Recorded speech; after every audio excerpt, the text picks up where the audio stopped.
MG9 news. తండ్రి విజయానికి ప్రచార రథమెక్కిన తనయుడు ధరణీధర్ రెడ్డి.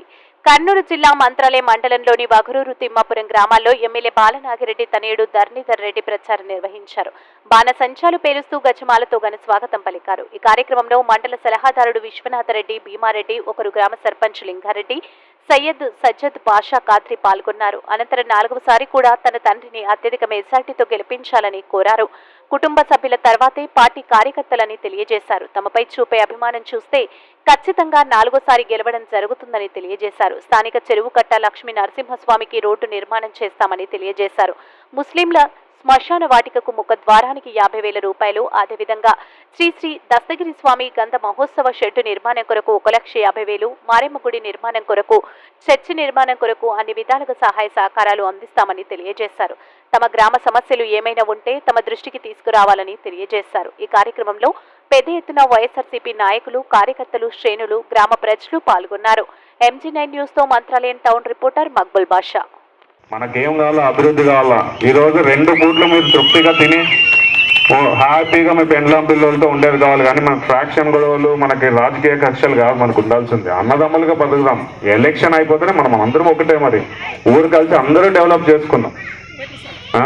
మీరేమి ఎవరి మాటలు పట్టించుకోవద్దండి. నాకు తొడలు కొట్టరాడు, మీసాలు తిప్పడాలు రావు. మిమ్మల్ని ప్రేమించడమే నాకు తెలుసు.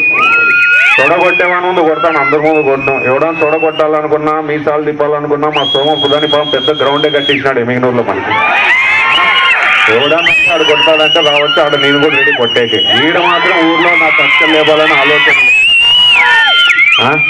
ఇదేం అట్లా ఎవరు గొడవలు పెట్టినా, ఎవరు చెప్పినా పట్టించుకోవద్దండి. ఫస్ట్ మీ కుటుంబం ముఖ్యం, మీ సంపాదన ముఖ్యం. తర్వాతే బాలనాగిరెడ్డి అయినా, సీతారాం రెడ్డి అయినా, ధరణి రెడ్డి అయినా, ప్రదీప్ రెడ్డి అయినా. ఫస్ట్ మీ కుటుంబం తర్వాతే మీరు బాగుండాలి. మీరు బాగుంటేనే మీ కుటుంబం బాగుంటేనే మేము బాగుంటాం. ఊరిని ఏదో వచ్చి మాటలు చెప్పేది ఏమి ఉండదు. ఇక్కడ అన్న చెప్పినట్లు ఇంటింటికి 5 ఇండ్లకు కలిపి ఒక కళ ఇచ్చినారు. నెక్స్ట్ గవర్నమెంట్ వస్తే ఇంటికి 3 నెలల్లో ఇంటింటికి కుళాయిలు కూడా వేపిస్తాను మీ అందరికీ. ఈ సభాముఖంగా కూడా చెప్తున్నాను. అదే ఇక్కడ మన దస్తగిరి తాత ఊరికి అందరికీ ఊరికి పెద్ద. అందరూ కలిసి అన్ని కుల మతాలకు అతీతంగా మనం చేసే పెద్ద పండుగ ఇది. కాబట్టి మన దొరగాడు పెద్ద మనిషి దస్తగిరి తాతకి ఏదో గంధానికి షెడ్ అడిగినాడు. 1,50,000 అవుతుందంట. తప్పకుండా సో మంగళవారం వచ్చి తీసుకోపోదు. మామూలుగా ఏమంటాం, గెలిచినాక రాకుండా ఇస్తా ఉంటాను. నేను మంగళవారమే ఇస్తా అంటున్నాను. ఎందుకంటే ఇప్పుడు ఎలక్షన్ కోడ్ ఉంది. ఈ కోడ్ లేకపోతే ఈడే ఇచ్చిపోతుండే. కాబట్టి మంగళవారం, సోమవారం అయిపోతేనే మంగళవారం రా పెద్ద మనిషి నేను తీసి పెట్టింటాను. ఊర్లో అందరు మన అన్ని కులాల పెద్దలను పట్టుకొని వచ్చి నువ్వు ముందుండి తీసుకొని వెళ్ళవలసిందిగా కోరుకుంటున్నాను. ఇంకా నీకు 3 నెలలు 4 నెలలు కాదన్నా ఖచ్చితంగా ఇంటింటికి కులా వేపియాల్సిందే. ఆల్రెడీ ఇక్కడ సంప్ అయిపోయింది, ట్యాంక్ కూడా OHSR అయిపోయింది, పైప్ లైన్స్ కూడా వేయడం జరిగింది. ఆ ఊర్లకి సమృద్ధిగా బోర్లు కూడా ఉన్నాయి. ఇంకా ఒక బోర్ ఎమ్మెల్యే గారు వేసింది కూడా, ఇంకా బోర్ మోటార్ దింపలేదు. అది కూడా ట్రయల్ రన్ చూడడం జరిగింది. సంపులో వేసిన వెంటనే నాకు తెలిసి ఏదో ఇక్కడ ఇది ప్రాబ్లం ఉన్నట్లు, ఫిల్టర్ ప్రాబ్లం ఏదో ఉన్నట్లు ఉండాలనుకో. లాస్ట్ టైం అడిగినట్లు కనిపించేది ఫిల్టర్ ఉంది. SC కాలనీకి సంబంధించి 3,50,000తో కూడా ఒక ఫిల్టర్ శాంక్షన్ చేయడం జరిగింది. అది కూడా గడపలో నాయన వచ్చిన తర్వాత శాంక్షన్ చేయడం జరిగింది. మారేమ్మ కూడా BC కాలనీ దగ్గర కూడా 1,50,000తో కూడా ఫిల్టర్ జరగడం జరిగింది. అవును, ఇంతకు ముందు ఫోన్ చేసి నీళ్ళు రాలేదు, ఫిల్టర్ రిపేర్ అంతా. ఇవన్నీ కూడా రేపు మన ప్రభుత్వం ఇచ్చినట్టునే మన శాసనసభ్యులు మీ అందరి ఆశీర్వాదంతో గెలవడం ఖాయం.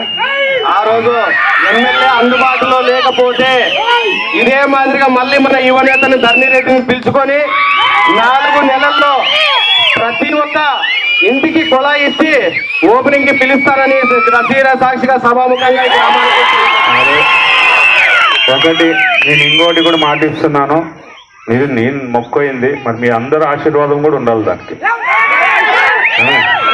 మన దర్గాతో పాటు నర్సప్ప గుడికి కూడా మొక్కోయినాను. మొక్కు మినిస్టర్ అయితే తప్పకుండా మొక్కు తీసుకుంటాను. అట్లే గుడి ముందు కూడా రోడ్డు కూడా పెండింగ్ ఉన్నట్లుంది. నాకు తెలిసి రోడ్డు కూడా వేపిస్తాను. దర్గాలో నర్సప్ప గుడికి కూడా సామాన్లు మొక్కున్నాను. ఆయన మినిస్టర్ అయితే చేపిస్తానని తప్పకుండా వెండి సామాన్లు కూడా చేపించడం జరిగింది. కానీ ఆ దేవుడి ఆశీర్వాదం, మీరందరి ప్రేమ, మీ ఆశీర్వాదం, దేవుడి అనుగ్రహం తప్పకుండా ఉండాలి మినిస్టర్ కావాలంటే. అయినా ఈసారి ఖచ్చితంగా మిమ్మల్ని చూస్తే ఇంకా ఆల్రెడీ గెలిచినట్లే అనిపిస్తుంది. ఈసారి ఎక్కువ చెప్తున్నాను, ఇంకా పదే పదే చెప్పుకోవడం మనం కూడా ఇంకా 6 పల్లెల తర్వాత మంత్రాలయంలో నాకు 7వ పల్లె కోసికి వస్తే అగుస్తున్నారు. మొత్తం 8 పల్లెలు నా సొంత గ్రామం ఉన్నట్ల. కాబట్టి మీరు ఖచ్చితంగా నెక్స్ట్ మంత్రాలయంలో ఫస్ట్ ఏదంటే ఉగురూరు అనే గుర్తుకు రావాలి. నాకు తెలిసి పోయినసారి చూగురు ఏదో వచ్చినట్లుంది, చూగురు 1200 వచ్చినట్లుంది. ఈసారి దానికంటే మించిపోవాలి మీరు. తప్పకుండా. ఇంకా ఎవరైనా ఏమైనా మాట్లాడతారా? ఎవరైనా ఏమైనా అడిగేది ఉంటే అడగండి. నిదానంగా 200 నుంచి 1000 సంవత్సరాలు స్టాండర్డ్ నిలబడేటట్టు కడతా ఉన్నారు. మారం గుడి కూడా వచ్చి మేము ఎప్పుడో చిన్నగా ఉన్నప్పుడు మాకు కూడా తెలియదు, అప్పుడు కట్టిన గుళ్ళు అవి. ఇప్పుడైతే కూడా ఊరు దేవరం చేయడం జరిగింది. ఊర్లో పెద్దలందరూ కూడా కూర్చోయిన తర్వాత ఊర్లో పెద్దల నిర్ణయం మేరకు ప్రతి ఇంటికి ఎంత ఇస్తారో మాట్లాడుకొని మనకి ఇంకా ఎంత తక్కువ వస్తుందో పెద్దలు మన రాంపురం రెడ్డి సోదరులు కూడా ఆ రోజు వాళ్ళ గుడికి ఏమి అయితే సాయం చేస్తారో ఆ రోజు కూడా మీ అందరి సమక్షంలో చేసుకొని కూడా గుడి కట్టుకుందాం అనేసి కూడా ఈ సభాముఖంగా వగరూరు గ్రామాలకు తెలియజేస్తాము. కానీ ప్రదీప్ రెడ్డికే ఇస్తాను. అది మీరు పత్రికా విలేకరులు ఒకటి 2029కి అని రాయద్దని దయచేసి. ఏమే మా నాయన వద్దాను పోయిన రోజు ఆయనే తీసుకొని నాకేం ఆశ లేదు దాని మీద. కాబట్టి నేను చాట్నైతే ఏమినూరుకి అవుతాను, కాకపోతే నా ఇంట్లో మీ కార్యకర్తలు కదా. ఇప్పుడు నేను చెప్పిన అంటే పొద్దున్నే మీరు హెడ్లైన్లో ఒకటే వేద్దండి, మీరు బాగా రికార్డ్ చేసుకొని పెట్టుకోండి విలేకరులతో. మీరు మొన్న చెప్పింది ఒకటి, రాసింది ఒకటి పేపర్కి. కాబట్టి రాజకీయ వారసుడు మా ఆయన ఉంటేనేం నేను ఉంటేనేం, నేనే మా అన్నదమ్ముల వద్ద ఏం లేవు. ఆయనే నాకు, ఆయనే నేను నాకు శ్రీరాముడితో సమానం. ఆయన ఆ విధంగా అయినా సేవ చేస్తాను. ఆయనకి ఏం ఆలోచన లేదు మీరు. కానీ మీ ప్రేమ నాకు ఎప్పుడు, మీ ప్రేమ ఉంటే చాలు, నాకు అదే పెద్ద పదవి ఉన్నట్లు. నేను ప్రతిసారి వచ్చినప్పుడల్లా యువకుల్ని చూస్తా, ఏ మాత్రం తగ్గలేదు నా మీద మీ ప్రేమ. ఇంకా నేనే బాధపడుతున్నాను, మీకు దూరంగా బతికినానేమో 4.5 ఏళ్ళని.